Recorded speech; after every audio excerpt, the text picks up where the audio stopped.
stream. Don't really have anything. I don't have too much planned.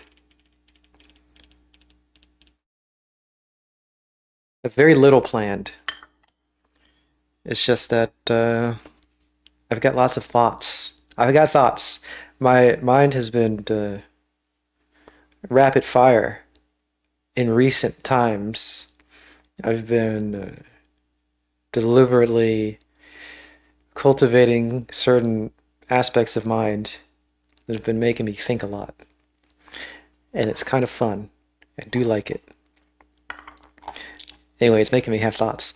So I've been having thoughts about this thing called the Lydian Chromatic Concept. I may have talked about it on stream before, I'm not really sure, but it's a music theory thing, and I've thought about more broadly applying it to other aspects. So I've got thoughts. I've got random thoughts that I've been having, somehow connecting with the Lydian Chromatic Concept, connecting with this other concept from Kandinsky about the spiritual triangle. The Lydian Chromatic Concept is from George Russell.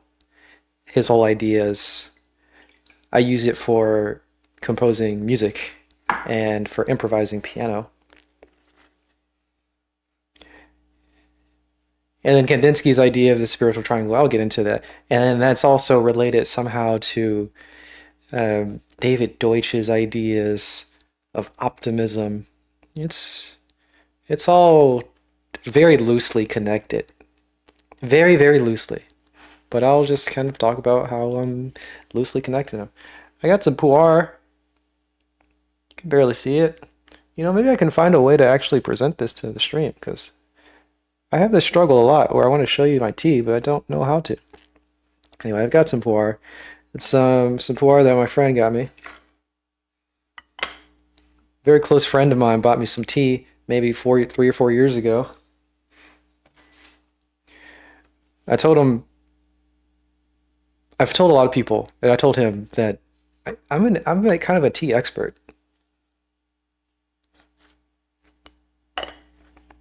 By a lot of standards. Meaning that it's very difficult to buy me anything that's tea related. I'm already like, I've got the best tea. I've got the best teaware. I've got all the things that I need for tea. I even make my own water. All right, I've got the best water it's possible to be made.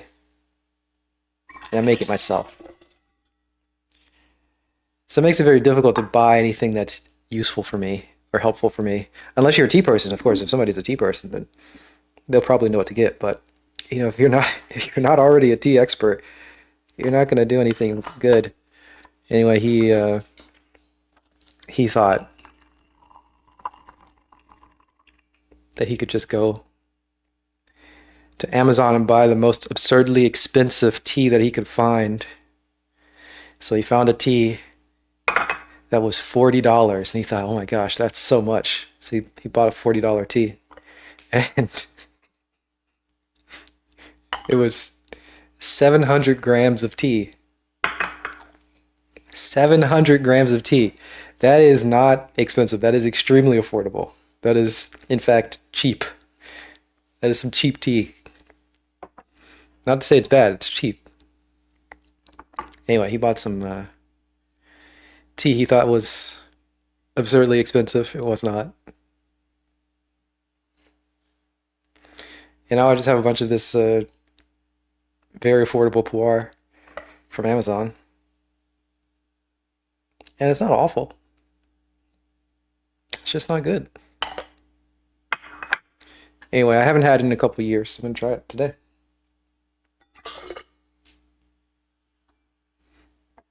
Look at that, it's kind of orange. It's got a nice color to it. It smells really nice. Look at that, the darkness. All right, enough about the tea that I'm drinking.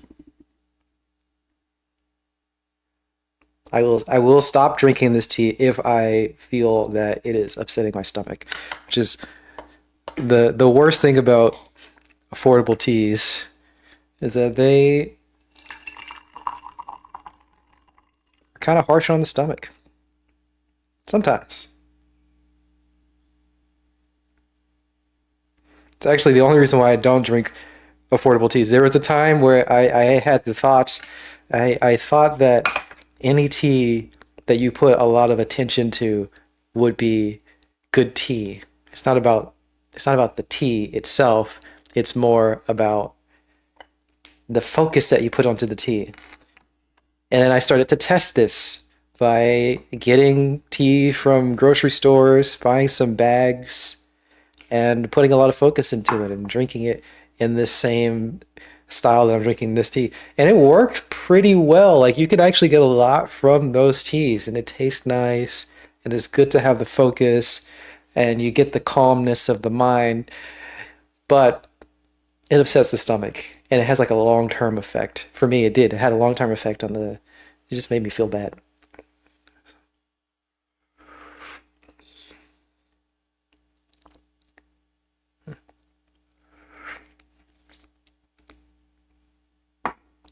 How do you make your own water?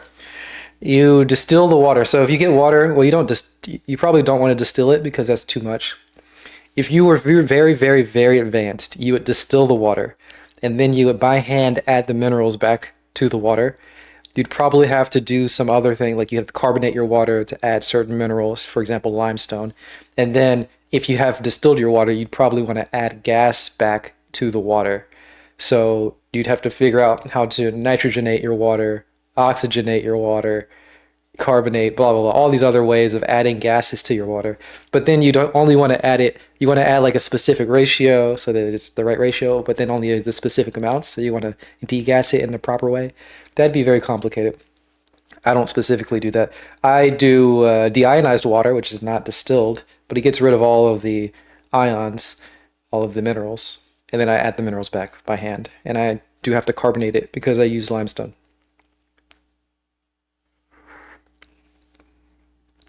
Or chalk.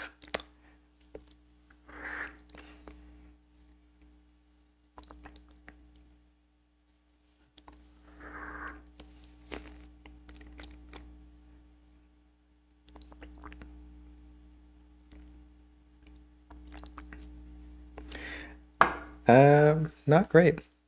Rajiv, what's up, man? This tea is not great. But really, it's not bad. It's really not bad. It's drinkable. All right, I want to talk about the Lydian chromatic concept. This is what I've been thinking about. My mind's just been going crazy with the Lydian chromatic concept. Don't know why. Lydian chromatic concept, very basic. Well, it's not that basic, but I'll just explain it. It's generally applied to music because it's a theory about music. It's a music theory by George Russell.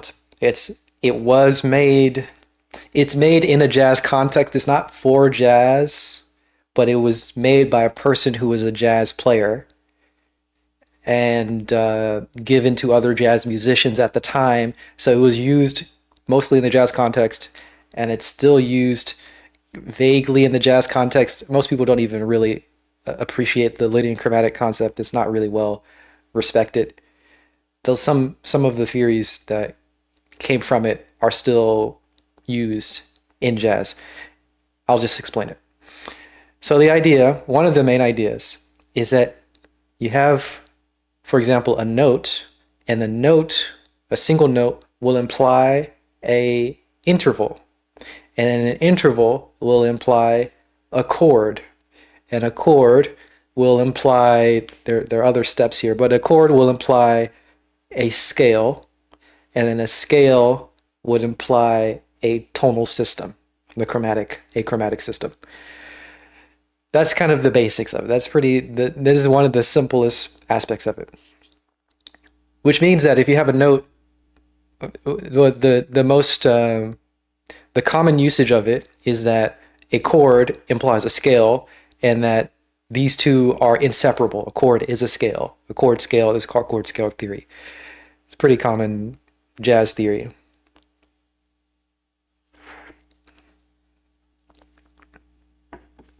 So if you see a certain chord, then you can assume a certain scale. Chord scale theory. Chord and scale are the same. But it just expands. You can expand it to other things. A note implying an interval, implying a blah, blah, blah. All those things. And along with all of these implications, is that there are hierarchies for those implications. So a note implies a specific interval, but it also implies other specific intervals.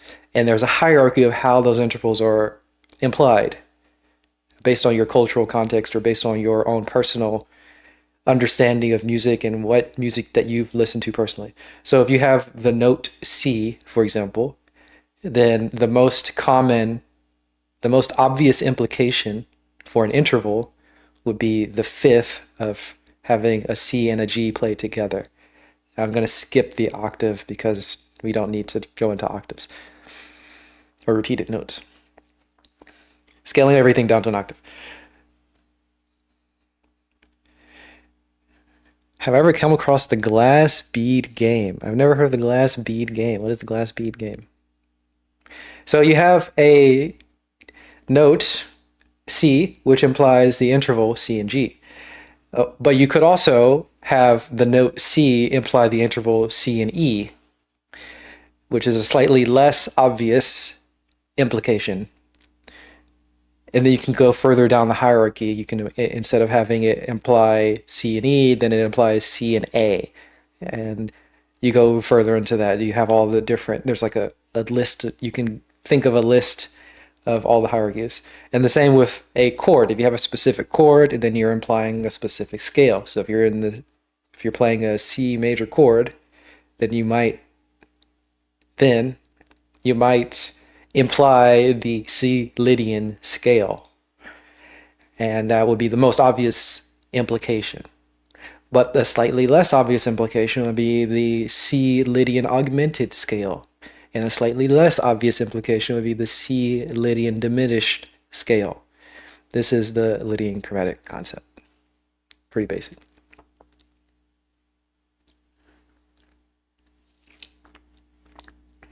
But then this can expand to more things. That's how it starts. It's the basics of it. I'm talking about vertical tonal gravity. If anybody actually understands the Lydian chromatic concept, I'm going to use the official language there. You could also just apply this to songs.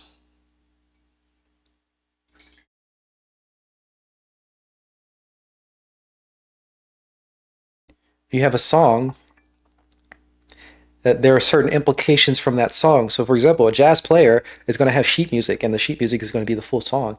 And one person playing that song, it is, you can have an obvious implication, which would be playing the song straight. And then you can have a less obvious implication, would be playing it out a little bit out. This is the language that would be used. And then you have other derivative forms of it. The same song can be played in different ways, with different recordings and different players, different instruments being highlighted. And these would all be different implications. And they can be more or less obvious implications up the hierarchy or lower down the hierarchy. Right? And generally when you're playing, one way to play is you can play starting with the most obvious hierarchies and then lead the audience to go further out. You want to play out. Going far out, bro. You're going far out, man. It's the 60s. We're going far out. So you want to go far out. You start with something that's very obvious. You start with the obvious implications, and then you just kind of slowly go further and further out so that the audience can...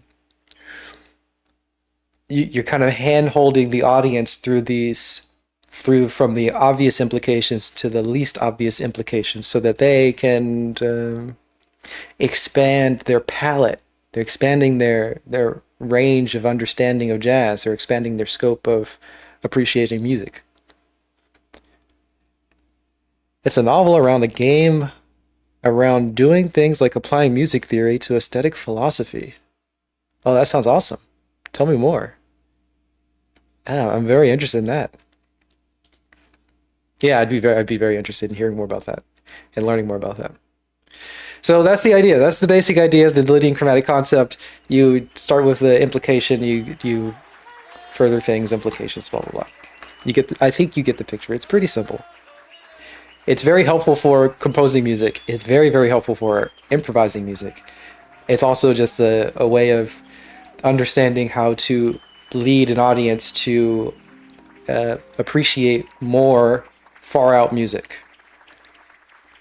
So to go along with that is a theory from, well, not a theory, I don't know what to call this, a framework, I don't know. This is from Kandinsky. Kandinsky has this idea of the spiritual triangle. And what the spiritual triangle is, it's an idea about how much people appreciate certain forms of art. So you have a certain, let's say you have an artwork, you have some art that is appreciated by the majority of people. You just assume, like, that makes sense, right? There's some works of art that are appreciated by the majority of people who are in the world. You could just say all people. You could also just limit it to a particular culture if you want to, whatever. There's some things that are appreciated by most people. And there are some things that are appreciated by fewer than most people.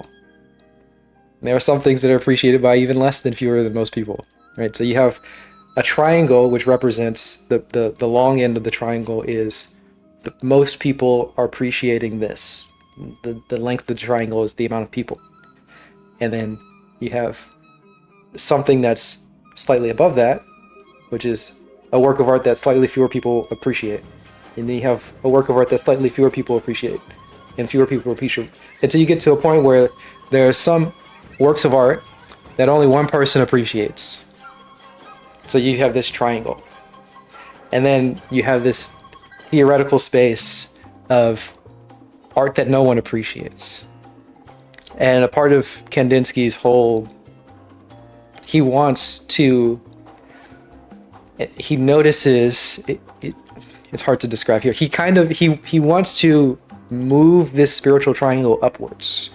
And he's noticing that in the cultural context, generally, what happens is naturally the spiritual triangle moves up. So what that means is that there's artworks that no one appreciates, and eventually one person appreciates it, and then eventually more than one person appreciates it, and eventually some people appreciate it, and that will persist until most people appreciate it. And once this thing that was once completely esoteric and nobody appreciated it, once that has saturated and been appreciated by most people, you have revealed a new area of beauty such that now only one person appreciates this completely new thing that was completely unavailable to the entire consciousness of appreciating beauty. Does that make sense? Am I making some sense here with Kandinsky's spiritual triangle?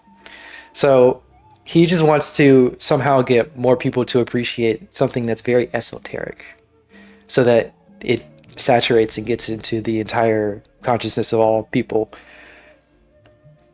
And once that happens, you can have more people creating derivative works. And when you have more derivative works, then people are essentially people are elaborating on the ideas that are existing. If you have somebody who is making derivative works of Kandinsky, then he's just further elaborating, they're further developing his ideas. Either applying his ideas to more things, which would be expanding the scope of his ideas, applying it to something more than just the narrow scope that he applied it to, or getting higher resolution, so applying it in more detail. So then having higher resolution to how certain works are being applied, certain ideas or theories are being applied. Which in both cases is developing the range of appreciation for an individual or the entire culture of certain forms of art or beauty in general. So the space of beauty becomes revealed by this process.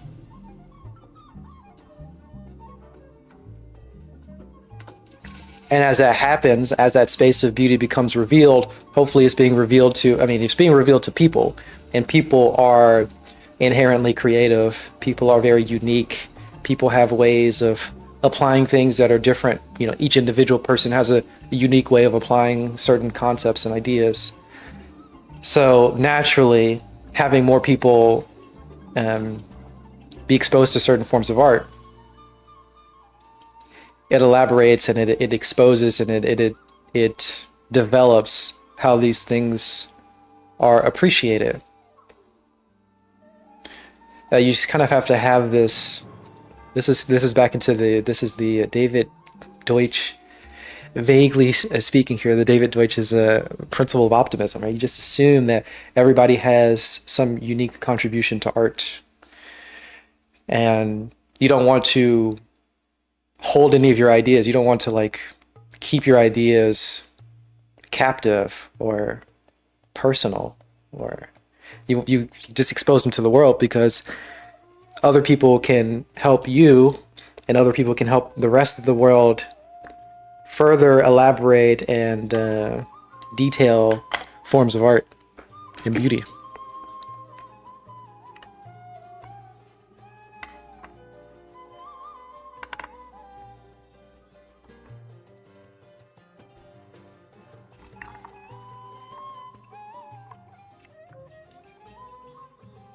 You know, I think it made a little bit of sense. Wow. I think that made a little bit of sense. I said it all, and I think it made a little bit of sense.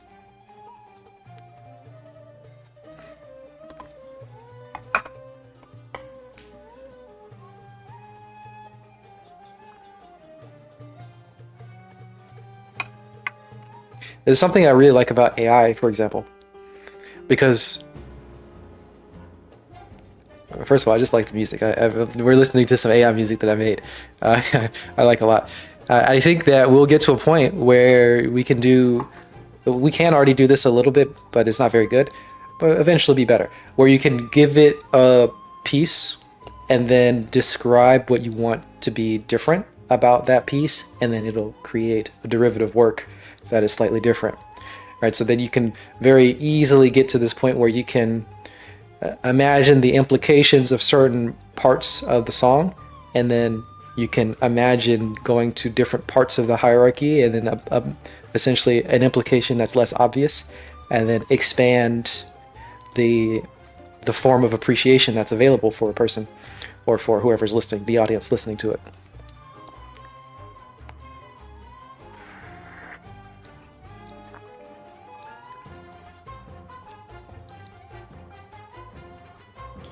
So I guess that's all I've been thinking about. For whatever reason, my mind's just been going, thinking about this Lydian Chromatic Concept, thinking about Kandinsky's spiritual triangle, and thinking about David Deutsch and his principle of optimism and sharing ideas. Another thing from David Deutsch is about the whole idea of explanations, good explanations being something that's necessary for infinite human knowledge.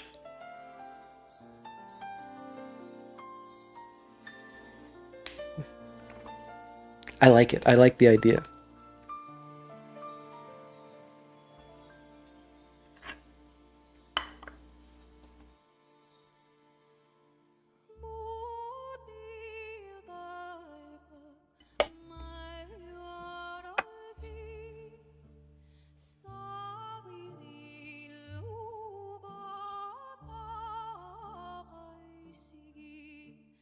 In general, with the idea, with this principle of optimism, I'm taking some part of it to mean that you'd always want to have derivatives. You'd want to encourage people to make derivative works, assuming that they can at all expose any other aspect of beauty within your own work. Because you take a work and then that work becomes an entire world, and the reason why that work becomes an entire world is because it has an implication, and like I said, it has an implication, and there's a hierarchy of all these implications, and then all of those hierarchies of that implication can be explored, and then each of those implications has its own implication, and then those can be explored. So you have this world that can be traversed, and the role of the artist would be to guide an audience member to traverse certain aspects of that world.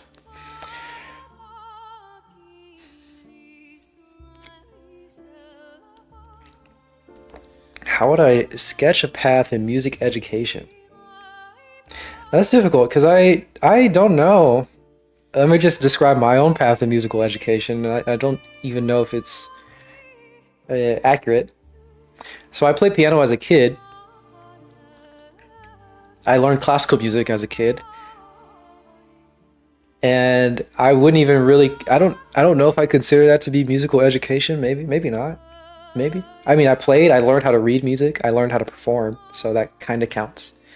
And then when I was in high school, I started taking jazz lessons, and in learning jazz, I learned a little bit more. I mean, I learned how to improvise. I learned how to read jazz music, which is very different. I learned very basic chord voicings. No, they're actually pretty. I learned some chord voicings, more than just the basics of the chord voicings, and that's pretty cool. I learned some things about substitutions, but very little. And I think that was pretty helpful. I think that was helpful in terms of musical education. But mostly I just played and I was very interested. I played a lot of electronic music. I listened to a lot of weird music.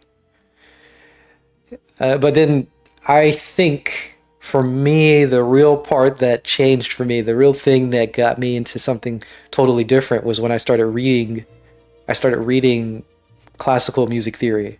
So like I read a book from Arnold Schoenberg about musical composition. And when I read that book, it had lots of references to classical songs, like song as in works written by Mozart, Beethoven, and Haydn. And it also went a little bit further into like Brahms and Dvorak and that kind of stuff. So classical era music. And it just described what the classical era music was doing. Like I loved it so much. I just remember like reading about it, thinking that some of it was boring, but then I had it during a trip. I went to Germany for some reason. I was hanging out with my cousin, going to Germany, and I just had Spotify Premium. So I had this book, I had Spotify Premium, and I just listened to every single song that was listed in the book. And the book is just mentioning like it's talking about how themes are working. So it's saying like the first theme of this Beethoven song is written in this structure. It's written in sentence form, but the sentence form is slightly augmented. So it's just saying these things. And I don't know what any of that means. I'm learning what it means. And I also don't know anything about classical music. Like I don't know how to traverse a classical work. It's very difficult for me to understand what at the time. You know, it's naming the pieces by opus number, but then he's just saying like the second theme in the sonata. I don't know what the sonata is. I thought the whole thing was sonata form. You know, the sonata meaning the first movement, and the second theme, I had to like figure out where the second theme is. So I'm just like listening to these pieces, and it has like little snippets of the sheet music, but it's like a reduction, which, how do I explain?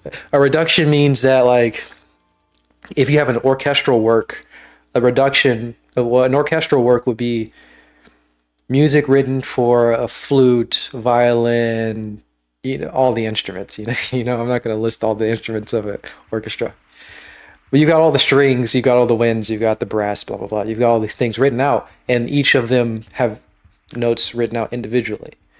A reduction would just be writing the most important notes into one staff, into like one line. That's what a reduction would be. So anyway, I'm reading this really like tiny reduction of a piece. It's saying that I need to listen for the second theme in the first, in the sonata movement. So I'm just listening to the whole piece, trying to figure out where this little snippet is. So I'm paying a lot of attention to it. And then when I find the part, I really enjoy having found the part, and then understanding what he means by sentence structure, and then the sentence repeats, and then it's augmented, and all this kind of stuff. Learning what that means is really interesting to me. I liked it. So anyway, I don't know. That was my journey into musical education. It was really just doing that. Having exposed myself to that book. And I eventually read more. Yeah, I don't know.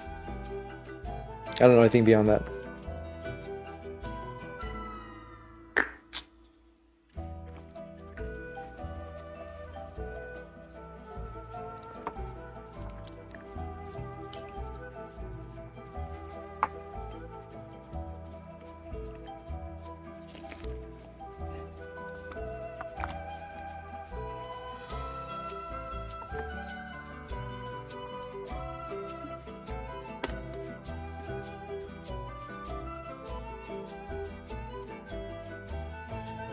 I remember the first time listening to a slow form piece. So classical music is a little weird. In like a sonata cycle would generally be 4 movements, sometimes 5, sometimes more or less, sometimes 3, sometimes whatever. So you have this sonata cycle, and the first movement is generally in sonata form. It's called sonata allegro form. It's usually a fast-paced movement. The second movement is usually a slow movement. Third movement is usually pretty fast, scherzo or minuet. And then the last movement is also kind of fast, not as fast. Rondo form, another sonata possibly, whatever. And then each of these movements have specific sections that are usually played out in specific ways. And I remember the first time listening, so I would listen to a lot of this music when I was learning. I think it started with song form, which is usually like minuet and scherzo. These are very simple forms. And then it went to more of the sonata form, which is a little bit more complex. And then I think it went to the slow forms. And it was interesting to me because I was listening to the scherzo, listening to the scherzo, and listening to the sonata. They have the second theme is usually played in a fifth or in a relative minor key or something like that. Relative minor, relative major, or a fifth is usually what the second theme is played in. And I remember listening for the first time to a slow movement, and it got to the second theme, and the second theme of a slow movement is usually played in a flat. It's usually played a fourth. You're not playing a fifth above, you're playing a fourth above, as opposed. So the second theme is in like a key that's different than all the other keys that are played in all the other parts of the song, of the whole sonata cycle. Anyway, I remember listening to so many sonata form pieces and so many scherzo pieces, and then for the first time listening to a slow form, and I thought it was really boring because it's slow. But I'll trying to pay attention to it, and then once it got to the second theme, I was like, oh my god, it's so different. Like the whole vibe of it is so different because it's going flat as opposed to going sharp. I really liked it. That was really cool. That's a really weird anecdote that I don't even know how to describe the anecdote. It's so specific to music theory. It doesn't even make sense, probably. I don't know how to describe it without a lot of musical terms. I remember another time I was doing a lot of the learning about classical music, and I was essentially listening to a bunch of Haydn and Mozart, really classical era classical music. And then at some point, one of the songs that was being mentioned was a Dvorak string quartet, and the beginning of it has a chromatic mediant, which is like this totally crazy, like outlandish thing. You would never hear this in classical era music, but to hear a chromatic mediant is like, it's kind of common for. It's not super common, but it's expected. You'd hear that in a romantic kind of context. But here, like, when the first time I heard it, my mind was blown by how crazy it was. I'm just having memories now about listening to music. Okay. And it's so funny to me because I listen to a lot of weird music. Like I would listen to something called musique concrète. That is the French form of music, concrete music. We'll just call it concrete music, where it's mostly sound effects, and they're very weird sound effects. And listening to all these kind of crazy, weird sound effects, it's a lot of fun. I've always liked that kind of out there music, in high school even. Um, but then when I was learning about music theory, I was listening to so much classical era music that listening to romantic era music was just like mind blowing to me. But I think anything like affective musical key characteristics, I don't know what that means. Affective musical key characteristics. So I can imagine what that means. Affective, emotional. Do you mean like if I'm listening to a song in the key of D, and I'm using the regular intonation, that it's like dramatically different from listening to a song in the key of E, because the relations aren't similar between the keys.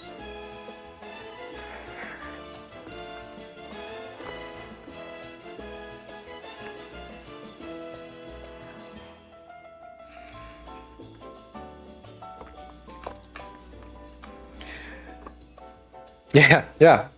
Yes. I do think that I think that's a difference. I think there is a difference. I like listening to music that's in just intonation, and that makes it much more obviously different. Yeah, I think there's some difference.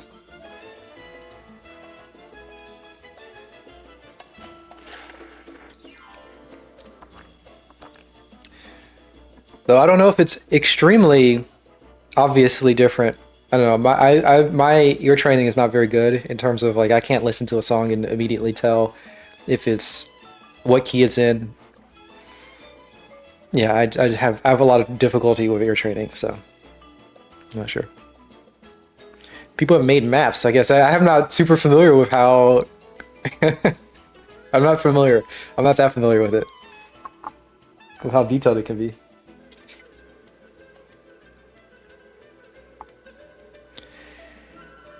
C major is completely pure. Its characteristic is innocence and simplicity and naivete, children's talk. C minor is a declaration of love, at the same time lament of unhappy love. Well, see, I agree with that even more, just because of the cultural context, right? Like because, for example, a lot of the sonatas, like the symphonies by Beethoven, are in C minor, and people will like C minor symphonies are associated with certain Beethoven symphonies and the emotions that Beethoven was evoking with those symphonies. Um, right, so I think the Fifth Symphony and the Ninth Symphony are both in C minor. And then you've got Brahms specifically using the C minor symphony to evoke the sense of Beethoven. I mean, that's the idea. At least some people think that Brahms specifically made a symphony in C minor to evoke that emotional sense of Beethoven. So, from a cultural context, I think definitely we can associate certain tonalities with certain emotions and moods.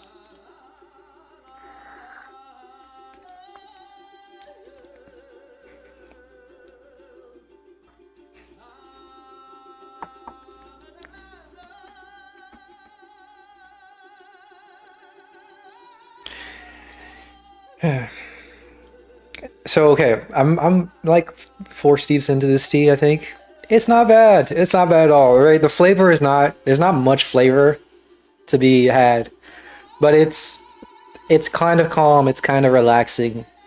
It's like it's got the narrow range, the dark end of the narrow range of what you would expect from a ripe pu'er. It's a ripe pu'er is aged also, 10-year aged, and then I've had it for like 3 years, so 13 years or so. You know, but it maybe even the producer, maybe the Amazon warehouse had it for a longer period of time. It's branded as having 10 years of age. Who knows how long it was in the Amazon warehouse?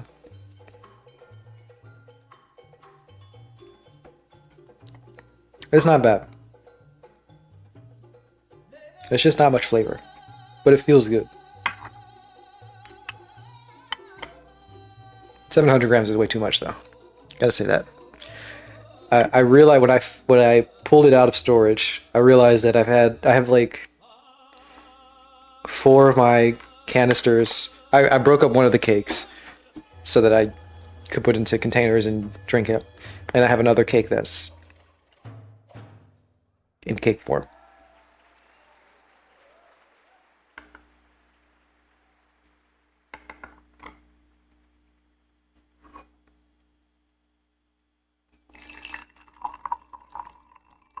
But it's fine. Fine tea. Easy to drink, easy to brew.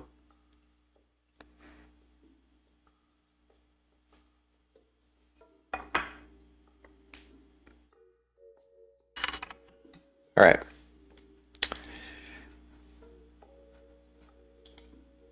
If I drank a pour with more than 30 years, yeah. Oh yeah. I have.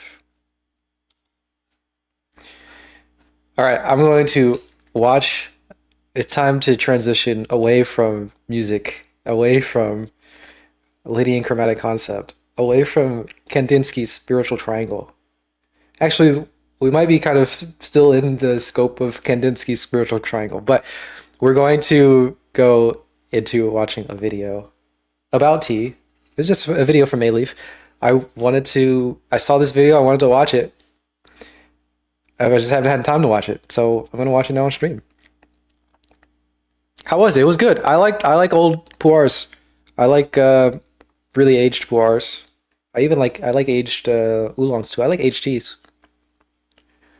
I got it from Global Tea Hut. It's where I had the over 30-year aged. I think it was from the 80s. So that would put it, yeah, over 30 years.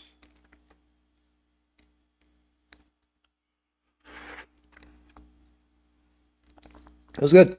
And I like Global Tea Hut. They have delicious teas. All right.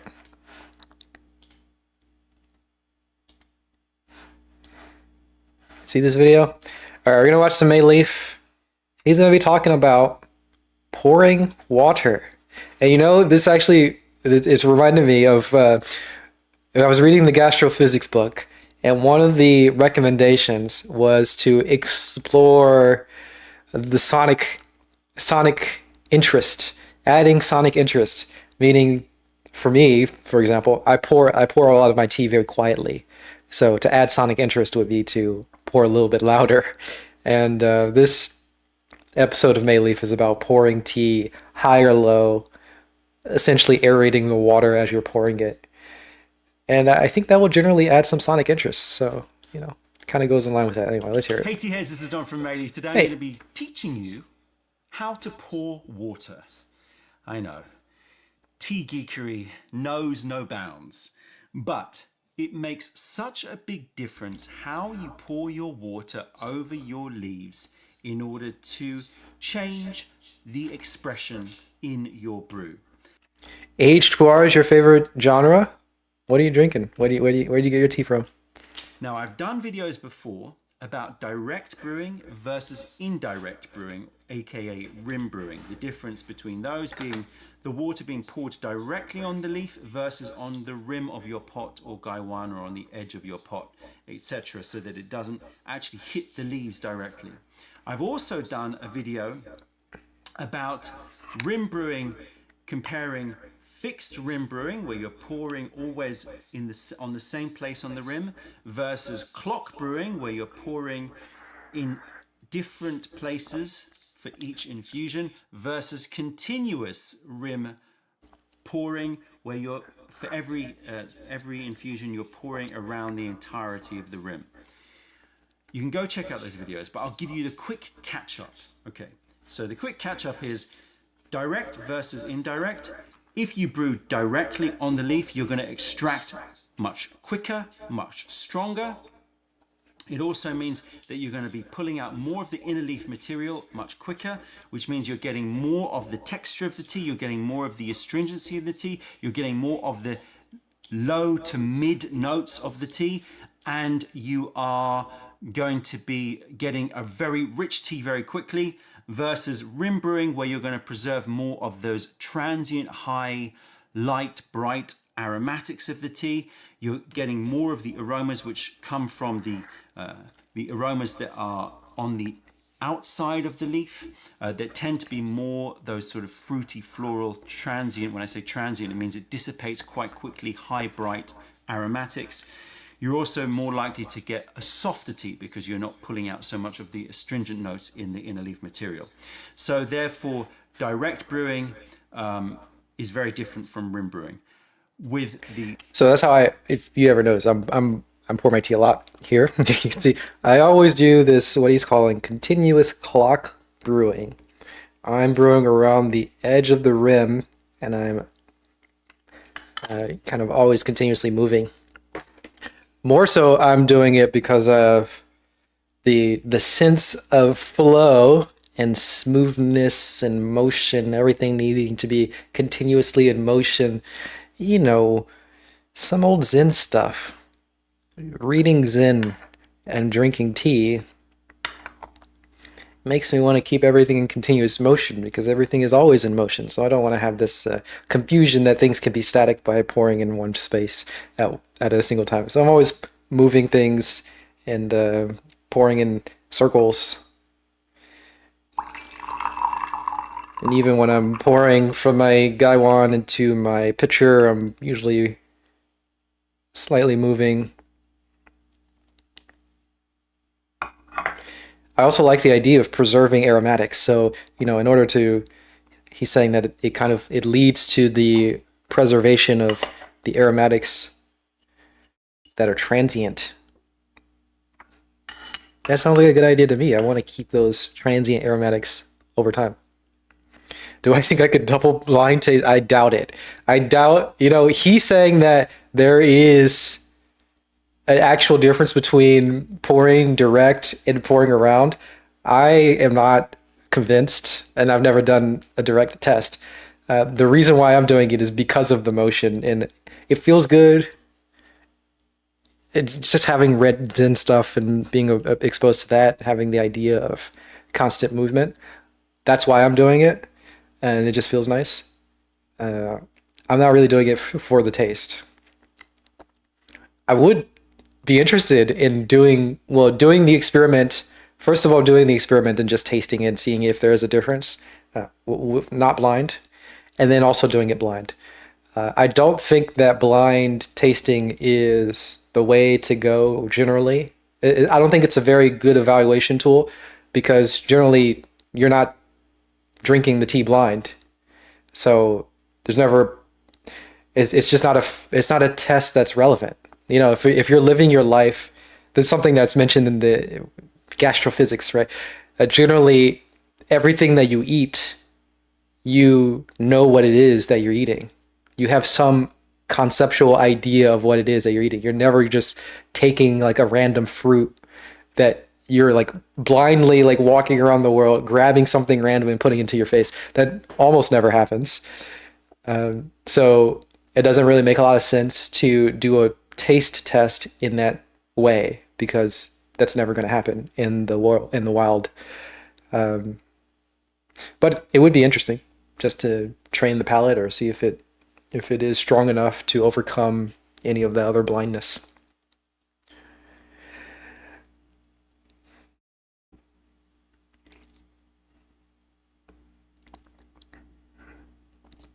But I do it mostly just for the movement.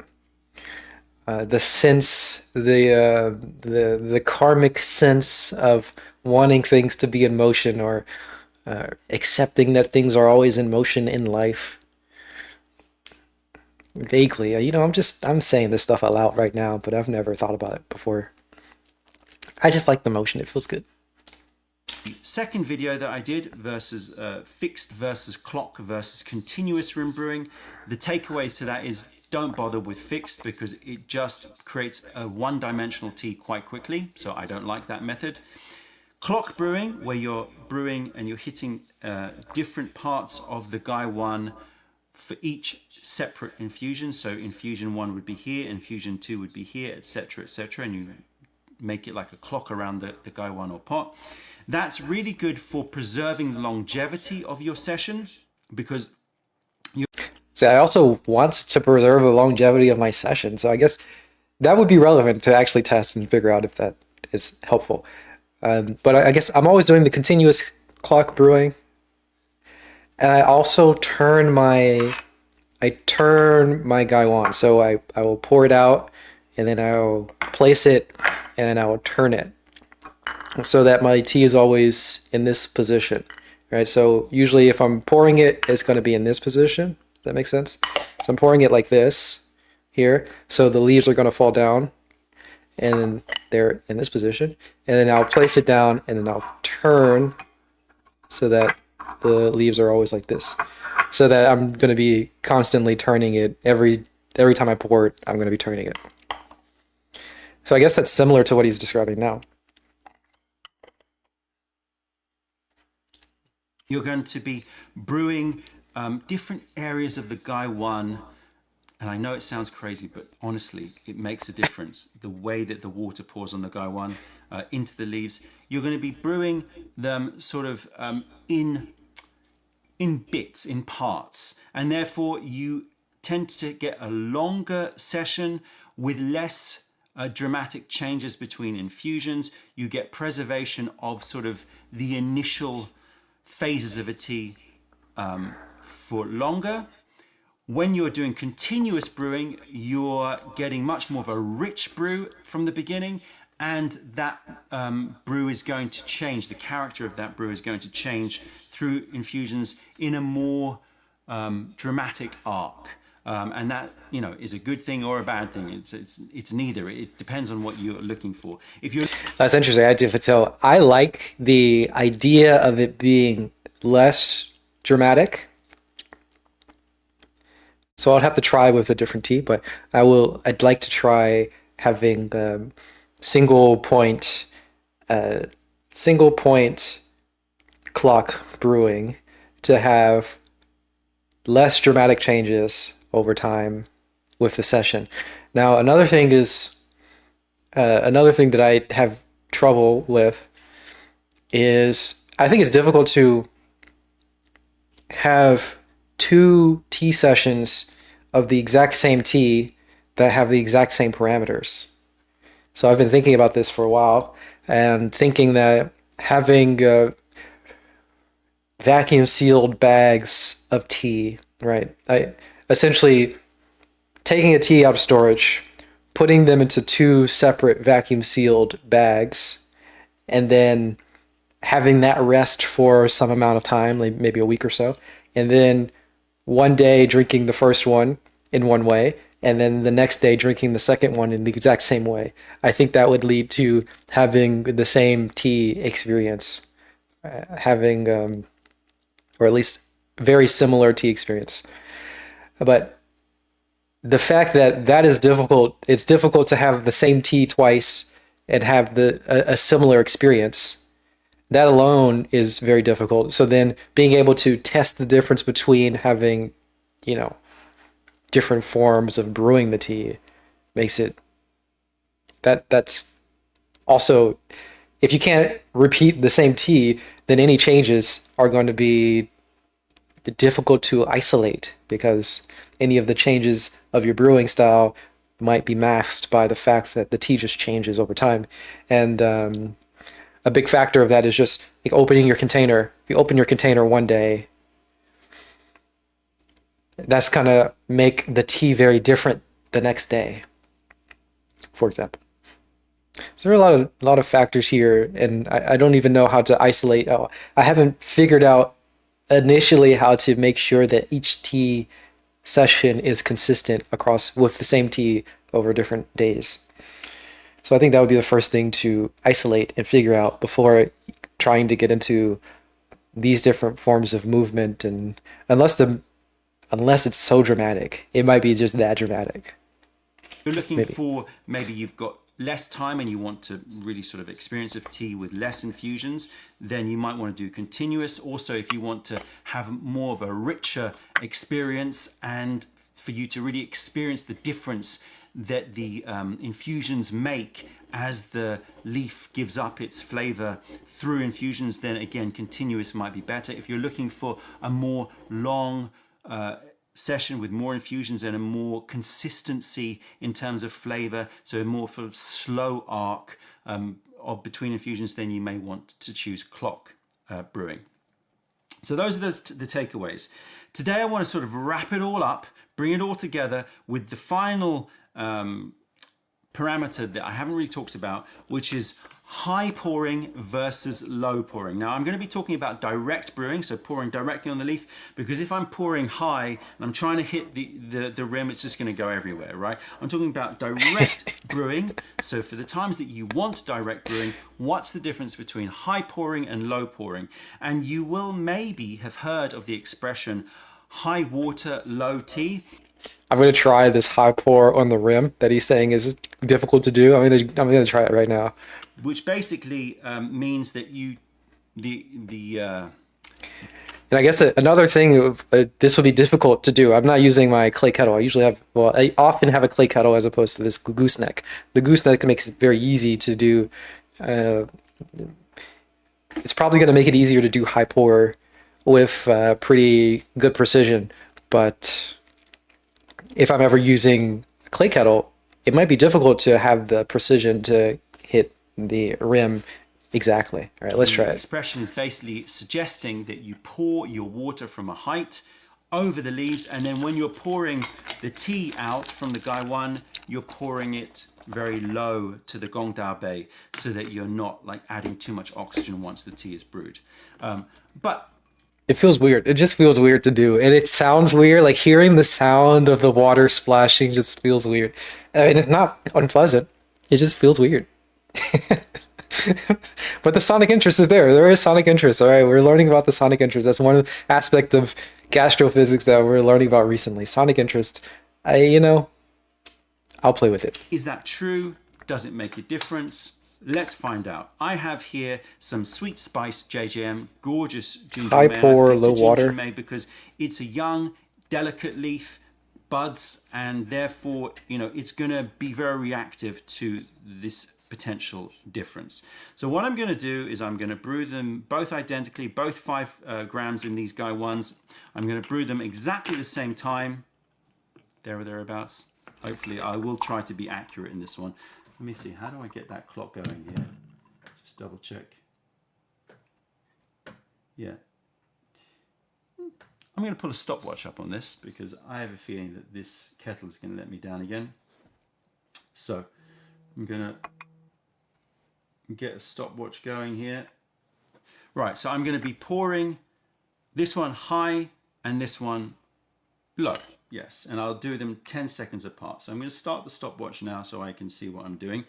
And at 10 seconds here, I'm going to pour high. And I'm going to try and pour as high as I can just to sort of really exaggerate the effects here. I'm not going to do a rinse, so high pour. So bubbly. Mine bubbled up a lot too. Seconds, and then low pour. But again, directly on. I've never been to Mayleaf. I have a close friend who went to Mayleaf and bought some tea recently, like a month ago. The difference that it makes. For all of those who are watching that are like sort of... I've never been to London before, so I've not visited Camden Town. I'd like to, though. It'd be cool. To be new to Gong Fu tea, this might seem like craziness, but these small changes, incremental changes to amount of leaf, amount of the temperature of the water, all of these changes all the way to how you pour makes a major difference. All right, so I'm going to be pouring this out now. So this has been a nice 40-second brew.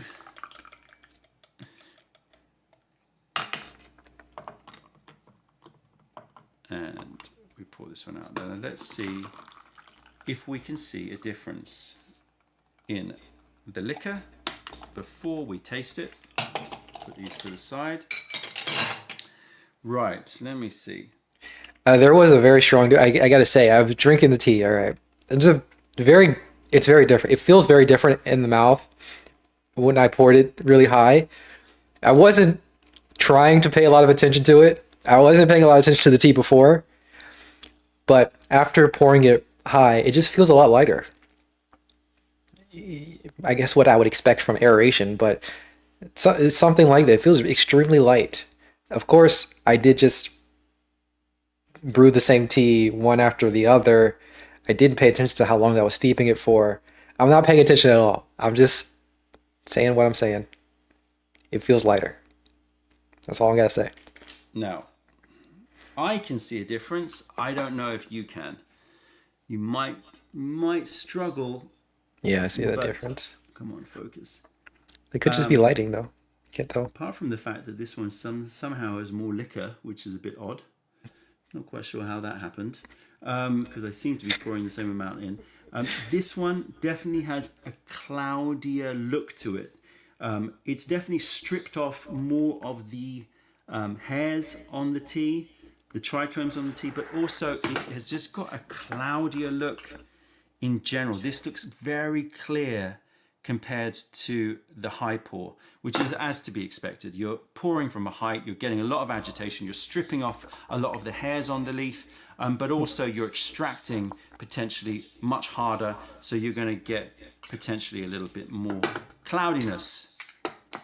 Let's see if you can pick that up in the cup. Maybe, maybe not, I don't know. Definitely to my eye, this one is cloudier. So from an aesthetic point of view, you not seeing a difference in the cup. This will vary in terms of the intensity of the difference of this cloudiness versus clarity depending on the tea. If I picked a tea which was very, very furry and very, very small leaf, then you'd see it in an even more extreme way.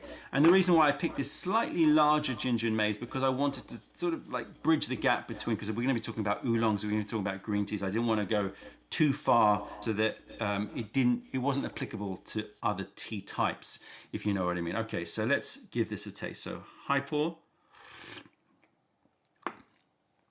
gorgeous tea, loads of cinnamon notes coming out. Good physicality, nice thickness in the mouth, mineral stoniness coming through, some rose, but then yeah, this slate quality to it. Oh, so sweet in the aftertaste. Okay, let's compare that to the low pour. Very different. Same amount of thickness, which is surprising, because I would have thought with the trichome release there'd be more thickness, but softer. Take care. See ya. Enjoy your tea. Have a nice day. Adios. Bye-bye. Glad to have you here. Noticeably softer in terms of its texture. A much softer mouthfeel. Much less astringency. Flavor-wise, Much less. less strong. Volume has been attenuated. Obviously, this is a stronger extraction compared with the low pour. So it's slightly less rich, but obviously there's more for this tea to give. So it'll probably extend the length of the number of infusions that you're going to get if you do low pour, but definitely softer. In terms of taste,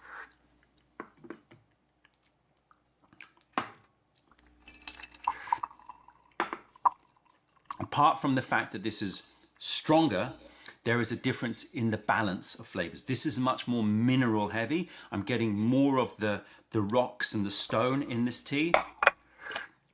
Which would be great for a ginger May. You'd want some of that rock and stone. You also want some of the rose. This one here preserves more of those top notes. More of the slightly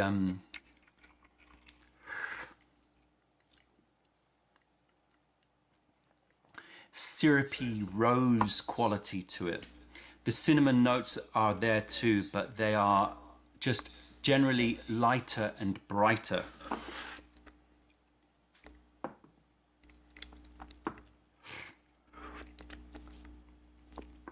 Has a little bit more of a sweet caramel note to it. More spice, more energy, more buzz and fizz on my tongue. Much more physical. We're going to brew this one more time, and I'm going to do the same thing, obviously, high pour, low pour, and we'll see. I like this experiment. It's fun. It's fun to see.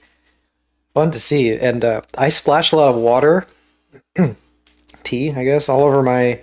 Having the high pour, it just makes everything splash everywhere, which is cool, I guess. I just, it's kind of fun. It's fun. It's fun. It is fun. It's exciting. That's what it is. It's like, it's very similar to the idea of like, I listened to classical music for so long, like classical era music, that listening to a little bit of Dvorak just like blew my mind. It's very similar to that. Like I always pour in a smooth and like quiet way, so much so that having any sort of splash is extremely exciting and interesting to me. This is how it feels to me. See That's how how that it feels. expresses itself in the second infusions. But as you can see, there's nothing hugely shocking here, but it's something that I think is another aspect that you should consider when you are brewing your tea. And certainly this idea of high water, low tea is not a universal, as with everything in tea, there are no universals. So the idea that you should always pour high with tea, which is what that expression suggests, is certainly not the case. It all depends upon what you are trying to get out of your expression of your brew. Very, very different. Very different. Soft, more delicate, more high aromatics, richer, more physical, and more of the sort of mineral and mid-tone aromatics. I'm going to reset this, and we're going to do this again. Both of those sound nice. I mean, you'd want the mineral sometimes, you'd want the soft other times. I pour, I'm going to get that ball of leaves ready. Right, here we go. And then obviously I am doing it in a little bit more of an extreme way. Look how much is Probably splashing. would.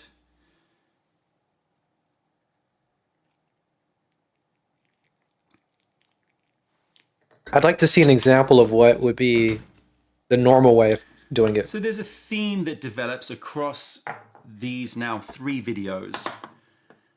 And it's been a while since, oh, this is slightly bigger, this Kandinsky. Maybe that's why it looked like there was a difference in water.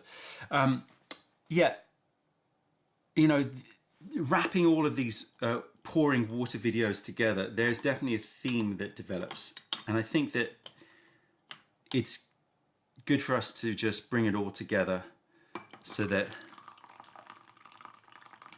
you can get the conclusion. See, this is the thing. I have all these videos in my head of what I want to do, and it is always like, oh, I want this to be a series, and then I get distracted by other things that I need to be doing. I know the feeling. Finally circling back around and completing this series. I think there's a few different series out there which need completing.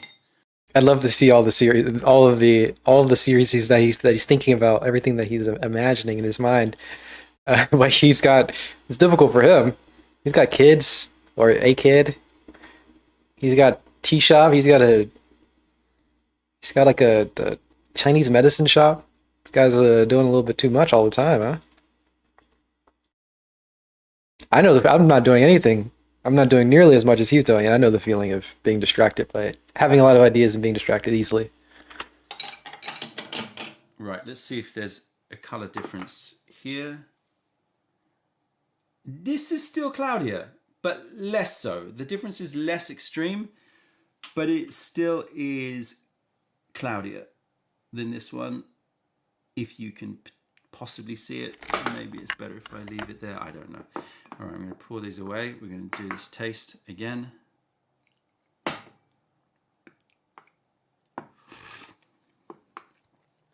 straight in with that really, really woodsy cinnamon note, sweet and woodsy, just very rich. A great rendition of this tea. And if you are into the physicality, then this is going to be a delight for you. I'm into the especially for rock oolong. I'm into the physicality, and I at the moment have a lapsang souchong. I've got 2 lapsang. I've got 3 lapsang souchongs. So, and I like the minerality, so I'm going to give that a try very soon. Maybe tomorrow. No, tomorrow. Tomorrow I'm hanging out with some friends. We're gonna be watching Beast Games. Oh my god, I'm so excited for that. I'll talk about that later. I'm so excited for that. So I won't be doing the black tea tomorrow, but that'd be great. Yeah. Everything the same. Slightly more delicate, definitely a lot softer in terms of physicality, and the aromatics are more in the sort of bright high aromatics. So let's try to piece this all together. Okay, how do we do this? Let's just talk about broad expressions of a tea. Okay. Let's talk about aromatics. And you hear me talk a lot about the outer leaf material versus the inner leaf material, the high bright aromatics versus the mids and low base and the mineral aromatics. And they all sort of come together as one thing. There are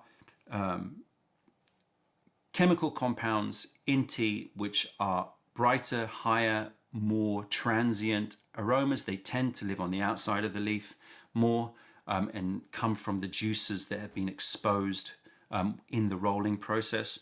And then there is the inner leaf material, which contributes more to minerality, to texture in terms of finish and pull and astringency, and tends to be also a little bit more in the mid notes, like woodsier notes, more stony notes, maybe stone fruit notes of a tea.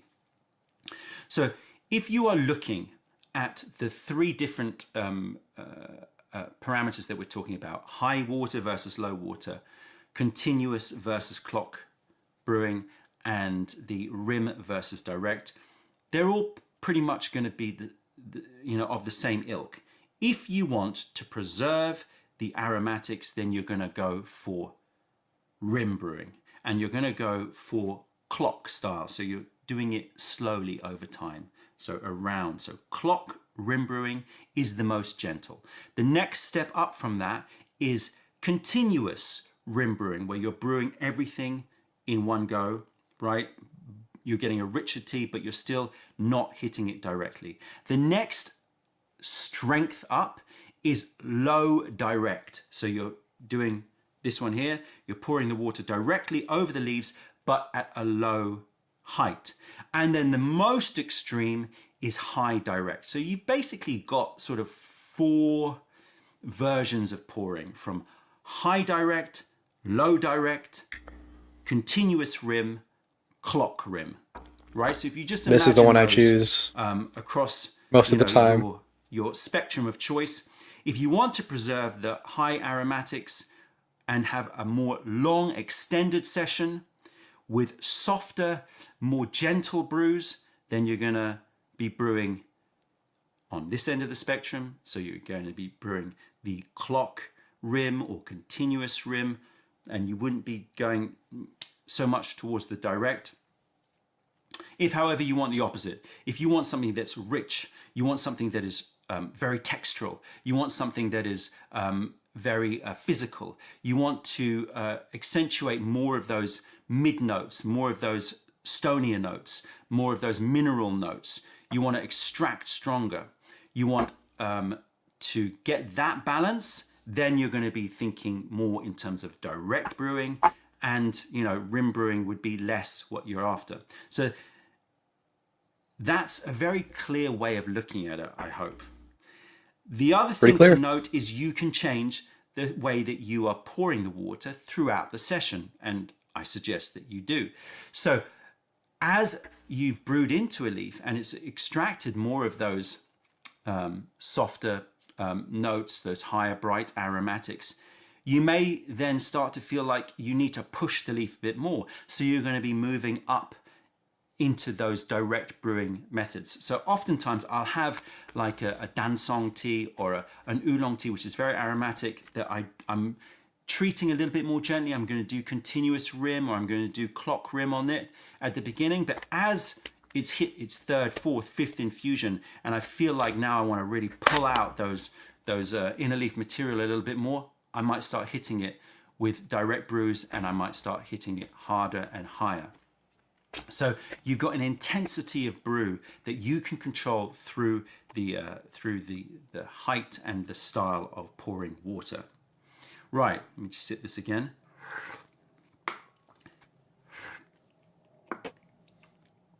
Certain difference, really, really clear difference.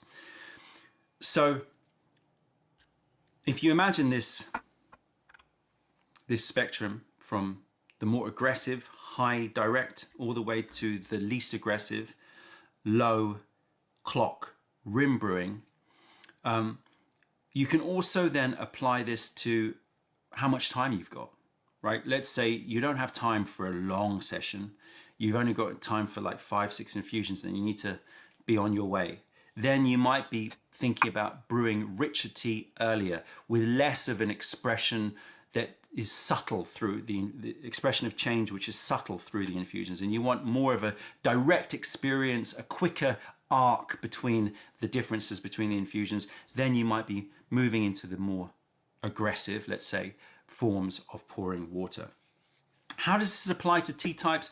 Obviously, like I said, there are no universals. Every tea that you brew should be considered separately and differently depending upon, you know, your mood, how much time you've got, what you're looking for to get out of the tea, and the tea. Each tea is a whole world in itself, and it's this hierarchy of implications for each tea, and your job is to go through all these hierarchies, starting with the most obvious and share that with the world, and then go to slightly less obvious and share that with more people, and then go to slightly less obvious until you get this extremely esoteric tea, the extremely esoteric palette, and you can allow other people to appreciate a wider scope so that the spiritual triangle moves upwards. You see the connection there? You see the connection there? Tea itself. However, I think you can make some broad generalizations. Teas which respond, I think, better to, let's say, the more gentler brewing styles of rim brewing, be it clock or continuous, I would say are ones that are very aromatic. I would also be looking at how easily a tea would get astringent. So teas that are very delicate leaf, small leaf, and high in catechins. So we're talking green teas, we're talking about small leaf black teas. We're talking about green oolongs that you want to preserve those aromatics, and you want to preserve the softness, and can tend towards being more astringent. Now, obviously, you're going to control astringency with temperature and other ways, but you know, this is just another tool that you can use. So, small leaf black teas, green teas, especially delicate green teas, more delicate and light and green oolong teas. I would say I would generally start brewing those teas a little bit more in a gentler way. I would also include HR in this, HR being ripe. Surprised that he would want the dansong oolongs to be pretty not harsh. You know, I'm used to hearing dansongs being quite harsh, and in fact, some people crush their dansongs in order to make it even more stringent.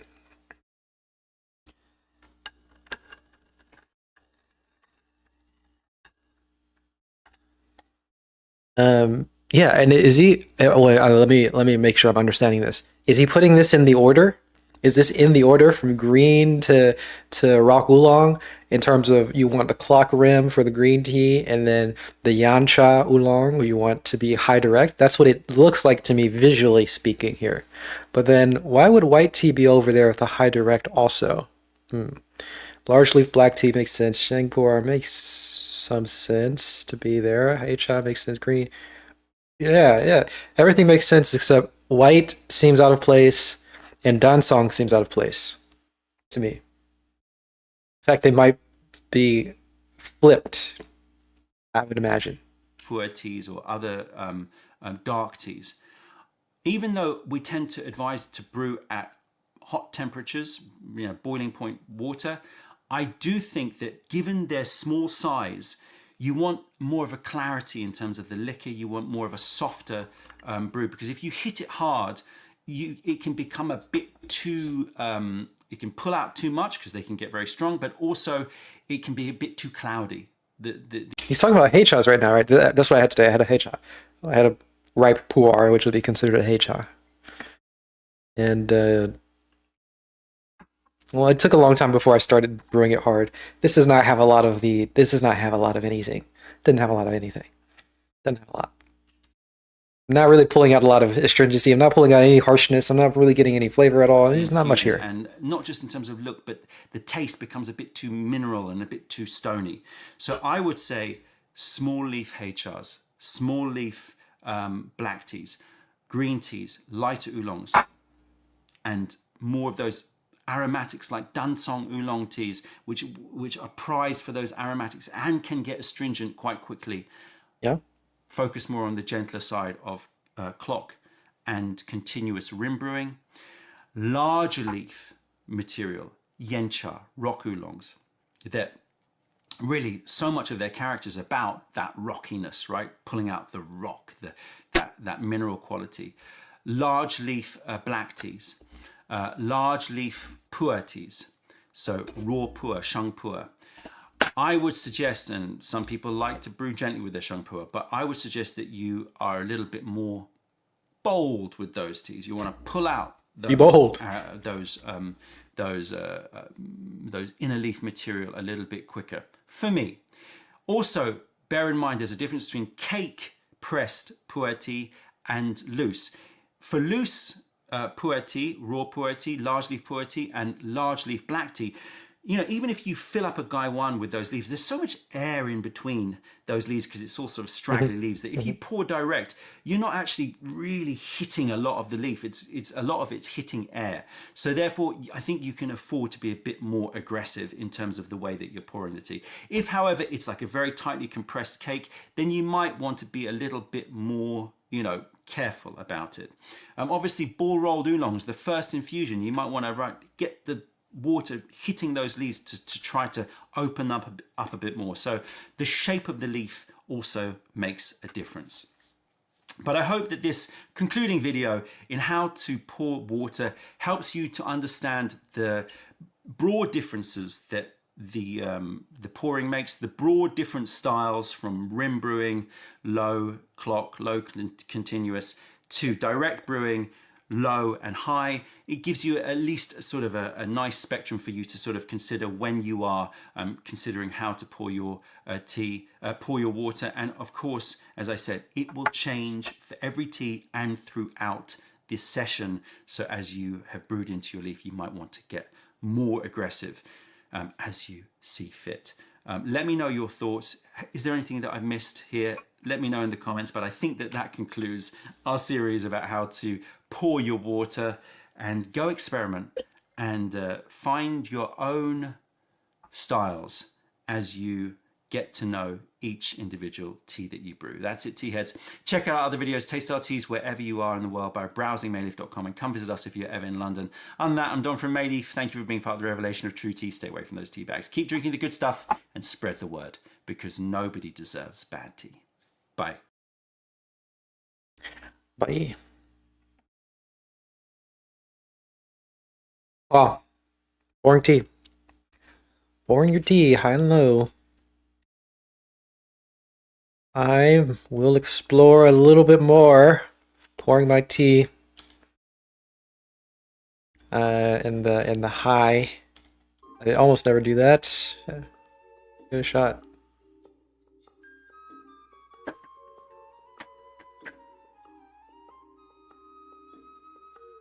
Hold on, I gotta knock on my door. I'll be back.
Back.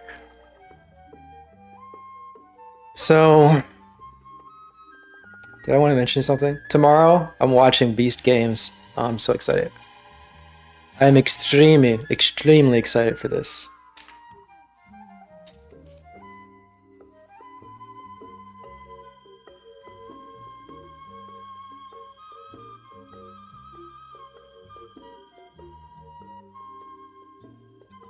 This is the weirdest. Oh, this is a different thumbnail. Oh, this is a different game. What is this? Okay, hold on. I was sorry. I was very confused for a second. I was looking at the thumbnail of a Mr. I just typed in Mr. Beast. I didn't. I was expecting to see the most recent Mr. Beast video, but I see a Mr. Beast gaming video. When's the last time he posted on Mr. Beast Gaming? It's been a year. It's been over a year. It's crazy. When did Mr. Beast Gaming start up? Okay. I'm very excited for this video, which is out already. I'm going to be watching it tomorrow with my friends. We're going to have a big watch party watching the Mr. Beast.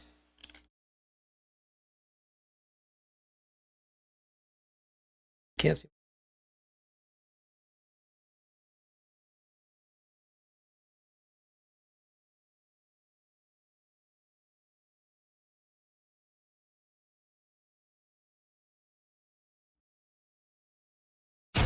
Sitting on $5 million in cash and competing for it. Open the gates! Are these 2,000 contestants? What you are witnessing is just the start of something never. 2,000 people compete for $500,000. It's the name of the video. Seems like fun. But he's got a new game, Mr. Beast Gaming video. Which is, what is this? What is this? All right. See this again?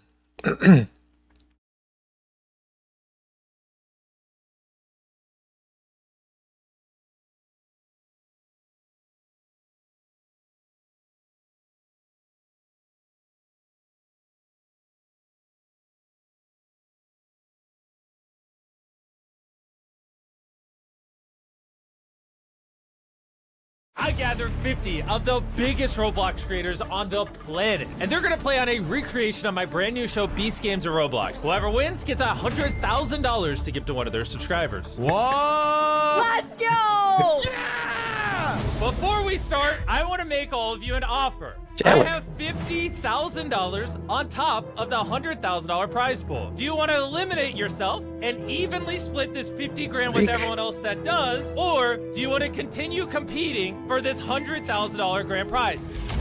No one eliminate, please. Someone already took it. He did this so fast. If anybody hates Chiseled, now would be the time to press a button. No, no, no, no. Guys, don't take it. I'm not pressing the button. Wow, all right. I'm excited. I'm going to be watching this video too. Oh my gosh. How cool. So much Mr. Beast content to happen anyway. Side note. Completely irrelevant. I had fun thinking about this Lydian Chromatic Concept and how it relates to Kandinsky's spiritual triangle and how it relates to David Deutsch's idea of optimism and infinite. He talks about infinite knowledge. I guess it could also just be infinite awareness of beauty or something of that nature. I don't know. I'll think about it more, I'm sure. I'll think about it more. I'll listen back to this recording. I'll write down some notes. I'll throw it through GPT, and GPT will help me out figuring out what the heck I'm thinking about and how to make it more concise and more clear so I can speak about it with any sort of coherence. That's the plan. That'll happen at some point. Maybe, maybe not. No, it'll happen at some point, but I don't know when that point will be, but it'll happen at some point. Anyway, that's the end of this stream. Hey, thanks for joining the stream. I had a lot of fun. I'm going to be doing some Mr. Beast stuff later today, right now. Hey, I'm going to go get some food, and I'm going to do some Mr. Beast videos, so y'all take care. See you next week, probably. Sometime next week, probably Tuesday. I'll see you Tuesday. Or maybe Sunday, I don't know. Oh, Sunday. I'll probably see you Sunday. Ooh,